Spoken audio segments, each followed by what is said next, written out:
अस्सलाम वालेकुम नाज़रीन। आज महर कुरान अजहर सदीक ने एक बार फिर एडवोकेट जनरल इस्लामाबाद को आड़े हाथों ले लिया। आइए सबसे पहले वीडियो देखते हैं उन्होंने क्या कहा।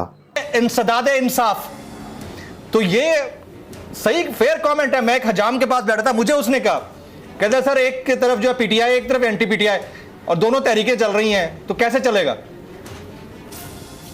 जमील फारूकी साहब बहुत शुक्रिया, अल्लाह ताला आपको जिंदगी और सेहत दे। आमीन। आपको पता है कि इस वक्त आईने पाकिस्तान 1973 जो है वो खत्म हो चुका है। इस वक्त पीडीएम खत्म हो चुका है। पीडीएम आईने पाकिस्तान 2023 है इस वक्त, और वो भी नहीं, वो भी बदमाशिया का। आपको याद होगा गॉड फादर या सिजिल माफिया के नाम क्यों दिए गए थे। जी जी। अब आप लोगों को यकीन हो जाना चाहिए। मैं हैरान हो रहा था, जदीन साहब बड़े हमारे अच्छे भाई हैं, उनका ओपिनियन है, 144 जो है ना भाई, आप ये रेड जोन है, इसके अंदर सवाल ही पैदा नहीं होता कि आपको इजाजत मिल जाए। पहले तो मैं ये क्लियर कर दूं। और क्या हमने देखा नहीं दीवारें फलांगते आते हुए लोगों को? क्या हमने हरकत, आज पाकिस्तानियों के सर शर्म से झुक गए यहाँ पर बैठे हुए वहां, और वो लोग कह रहे हैं बड़ी मुश्किल से फैटअप से निकले हैं, आप जत्थे लाकर इन्वेड कर जाएं, और आप क्या कह रहे हैं? अच्छा, वो डिमांड कर रहे हैं कि जनाब चीफ जस्टिस साहब इस्तीफा दे दें। क्यों भाई, क्यों इस्तीफा दे दे? क्या किया उन्होंने ऐसा? सवाल है, चैलेंज करता हूं मैं आपके सामने, आज प्रोग्राम में बैठे तमाम सियासी जमातों को चैलेंज कर रहा हूं, आकर साबित करें इमरान खान साहब को कोई एक रिलीफ नहीं मिला। गलत बात कहते हैं, क्या रिलीफ मिला है भाई? जमानत कबल गिरफ्तारी हक का है, प्रोटेक्टिव बेल हक का है, तो नहीं लेना चाहिए, नहीं मिलना चाहिए भाई। आप अभी बात कर रहे थे जनाब कि पुरअमन एहतजाज को अपना इमरान खान साहब जमानतें लेने आते हैं जुडिशल कॉम्प्लेक्स में, वहां पता वो कंटेनर लगे होते हैं। आपने कोई कंटेनर देखा किसी जगह? आपने कोई आंसू गैस शेल कोई देखा किसी जगह आपने? वहां तो बाकायदा जैसे ही आप समाअत के लिए पहुंचे, फौरन ही क्या हो गया जनाब, 780 के 25 हो गए जनाब। यानी दमके मिले हुए इमरान खान साहब को, उनकी सियासी जमात को। दो ही तो बातें हैं, या बगावत, और जो आज जुबान इस्तेमाल की है बगावत, और क्या होती है? आपने पार्लियामेंट के अंदर बैठ के आर्टिकल 68 तोड़ा है, 68 तोड़ा है। शर्म से डूब मरने का मकाम है। आईने पार्लियामेंट में बैठ के आईने पाकिस्तान 1973 की बेतौकीरी की, इसीलिए तो मैंने कहा है पीडीएम आइन बना दिया इन्होंने। और कब तक चलाएंगे इस निजाम को? कब तक चलाएंगे आप इस निजाम को? क्या हो गया?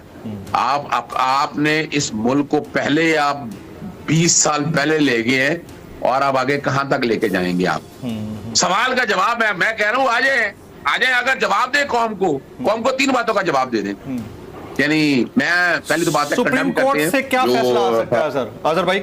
सुप्रीम कोर्ट से क्या फैसला? आज तो उन्होंने 1 हफ्ते के लिए समाअत मुलतवी कर दी। जमील, मैं एक बात जी, मैं जमील एक बात मैं खत्म कर लूं, एक बात बड़ी जरूरी है ये बात। जी, गो अहेड। एक तो है कंडेम करते हैं जो कुछ भी ये सारा तानिया हुआ है अब कोर कमांडर हाउस में, लेकिन लोग सवाल करते हैं, जहाँ सवाल करते हैं मेरे पास जवाब नहीं है। वो कहते हैं यहाँ से आराम से सारे वहां पहुंच के, रोकने वाला कोई नहीं था। कोई आपने एसपी को, कोई डीआईजी को, कोई सीसीपीओ को सस्पेंड किया किसी को? भाई ये तो पता ही उनकी है, ये तो इनका काम था। आखिर लोग वहां तक पहुंच गए, इसका मतलब यानी लोग सवाल करते हैं ना कि आपकी लॉ एंड ऑर्डर की सिचुएशन ये है। अब आता हूं इस तरफ, दूसरी तरफ आपकी सवाल। सुप्रीम कोर्ट के ऊपर जो प्रेशर डालना था वो डाल लिया आपने, और वो कहते हैं चीफ जस्टिस इस्तीफा दे। भाई चीफ जस्टिस इस्तीफा क्यों दे? ये बेंच ने फैसला किया है, और इस बेंच के अंदर जनाब chief justice Umar Tabid Dayal, justice Athar Minallah और जस्टिस मुनीर अख्तर थे। जी जी। अब इसमें जो सवाल ये रहता था वो सवाल भी खत्म हो गया, और फिर ये भी एक नई इख्तरा बनाते आ रहे हैं कि जनाब पता आपको याद होगा, आपने तो बल्कि जिक्र भी किया था, हमजा घर बैठा हुआ था। हमजा को घर बैठे बेजमानत मिल गई। इसहाक मुल्क से बाहर से आना था, पेश नहीं हुआ, जमानत मिल गई। सलमान शहबाज के साथ क्या हुआ? इमरान के साथ देखे, मेरी बड़ी हैरानगी होती है भाई, अपना जिस पार्लियामेंटेरियन को इतना नहीं पता कि जमानत कबल गिरफ्तारी में इंटरम बेल क्या होती है और कंफर्म बेल क्या होती है, तो इन्होंने आगे हक हुक्मरानी क्या करना हमारे पास। अब आता हूं अगले जो बात है, जो सुप्रीम कोर्ट के सामने मामला है। सुप्रीम कोर्ट के सामने आया 90 दिन का इलेक्शन, 90 दिन का इलेक्शन यहाँ लिखा हुआ है, चैलेंज है, 2 फैसले हैं।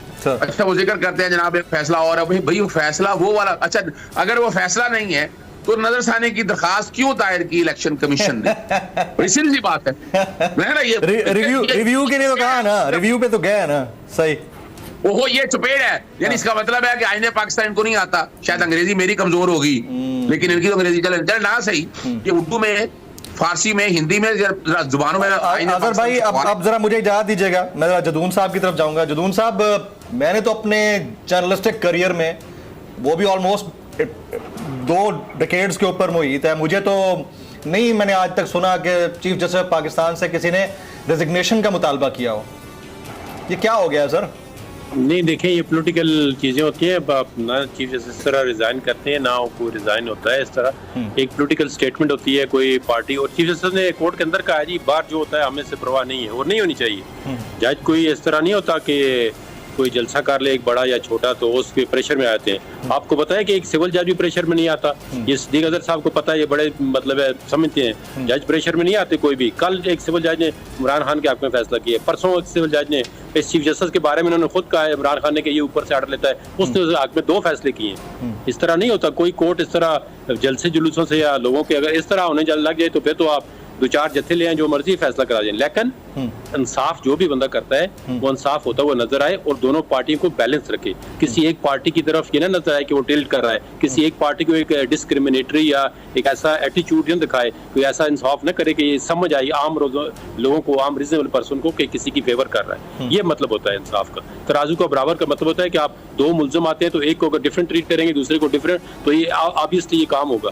एक प्राइम मिनिस्टर को आप अगर सिसिलियन माफिया कहेंगे, वो कहेंगे गॉडफादर, वो दूसरे कहेंगे जी I am happy to see you, wish you good luck. ये उसके मतलब उनके अल्फाज हो सकते हैं हमारे लिए वो कोई ना हो, लेकिन एक पार्टी जो होती है उसके लिए हो सकता है ये अल्फाज मैटर करते हो। सिद्दीक अजहर साहब एक मुल्जिम को लेके जाएं तो उसके साथ एक जज साहब जो है वो बड़ी कंफर्टेबल बात करें, और मैं लेके जाऊं तो उसको कहें नीचे बैठ जाओ, इधर क्या है, फूल क्यों बच गया है। तो इस तरह बात होती है ना। जी मैं आपके पास आता हूं अजहर भाई, मैं आपके पास आता हूं।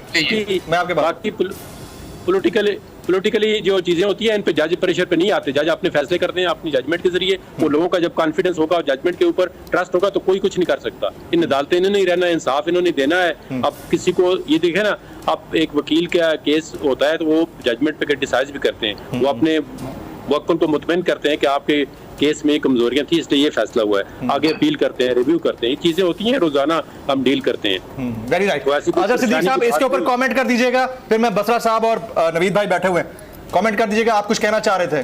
अच्छा, जी मैं जदून साहब का बड़ा एहतराम करता हूँ। जदून साहब 7 अप्रैल को कोर्ट में थे, 7 अप्रैल 2022 को, जब सुप्रीम कोर्ट के सामने बिलावल साहब आए, शहबाज शरीफ आए, तारीफों के पुल थे वहां पर उनके चीफ जस्टिस साहब के। उस वक्त 3-3 मिनट गुफ्तगू हुई बिलावल की, वालिदा की। मैं हैरान होता हूँ, सच तो बोलो भाई, क्या ऐसा कर दिया था उन्होंने? क्या कहा है इमरान खान साहब को? ख्वाजा साद रफीक पिछले दिनों पेश हुए, क्या कह दिया उन्होंने? क्या कह रहे चीफ जस्टिस ने? हैरानगी की बात होती है झूठ बोलना, और आप गलत बात करें, दुख होता है सब इस बात का। कोई फायदा नहीं दिया। मैं चैलेंज करता हूं जदून साहब को भी, बताइएगा कि किस जगह को एक्स्ट्राऑर्डिनरी रिलीफ दिया है। बात गलत मत करें आप करें आईन और कानून की पासदारी की बात। यहाँ मैं इनको भी चैलेंज कर रहा हूं, इनकी सारी सियासी जमात को चैलेंज कर रहा हूं इस बात पे। कोई एक जगह साबित कर दे क्या कोई खास फायदा क्या दिया है, कोई नजर आए ना कि क्या कभी इमरान खान साहब की जमानतें कंफर्म होगी, इमरान खान साहब को बरी कर दिया हमने, तो यहाँ जो कुछ भी हो रहा है। हेलो जी मैं जदून साहब आपके पास आता हूं, आपके पास बोले आप जी। जदून साहब खत्म कर दूं, मैं सिद्दीक साहब को बताएं कि ख्वाजा सिद्दीक ख्वाजा अपना आया था ख्वाजा साहब, तो वो किस केस में मुल्ज़म थे? जो भुट्टो साहब आया था बिलावल, वो किस उसमें केस में 60 अरब के डाके में मुल्ज़म थे? और दूसरे जो आए थे जितने MP या MNA मुल्ज़िम तो मुल्ज़िम होता है, किसी केस में भी है। कौन से केस में? बड़ी लीडरशिप है, बड़ी लीडरशिप। अगर भाई बस एक कमेंट कर दीजिएगा, फिर बाकी गेस्ट बैठे हैं जी। मैं बता देता हूँ, शहबाज शरीफ उस वक्त केसेस चल रहे थे जब 7 अप्रैल को वहां पेश हुए। शहबाज शरीफ के खिलाफ करप्शनों के लुथड़े हुए केस थे, अरबों रुपए के। शर्म आनी चाहिए हम सब लोगों को। अब गलत बात करें, बात बड़ी सीधी बात करें आप कि ये सुप्रीम कोर्ट है, और सुप्रीम कोर्ट जिस तरह मिलाइन कर रहे हैं, जिस तरह इदारों की तबाही की तरफ लेकर जा रहे हैं। आज आपने एक ऐसी तारीख रकम कर दी है कि पाकिस्तान में लॉ, अपना रूल ऑफ लॉ और गुड गवर्नेंस सत्यानाश कर दिया आपने। पूरी दुनिया में शर्मिंदगी के मारे मैं तो नहीं सर उठा सकता, मैं नहीं जवाब दे सकता कि यहाँ क्या हो रहा है। चले अच्छा, इस शो का फॉर्मेट ये नहीं है कि आपस में इतना क्रॉस टॉक हो के लड़ाई हो जाए। मेरा ख्याल है इसको अवॉइड करना चाहिए। शौकत बसर साहब, योर टेक सर, आप सुन रहे थे पूरी गुफ्तगू, आपको बड़े वेलकमिंग रिमार्क्स मिले थे इसके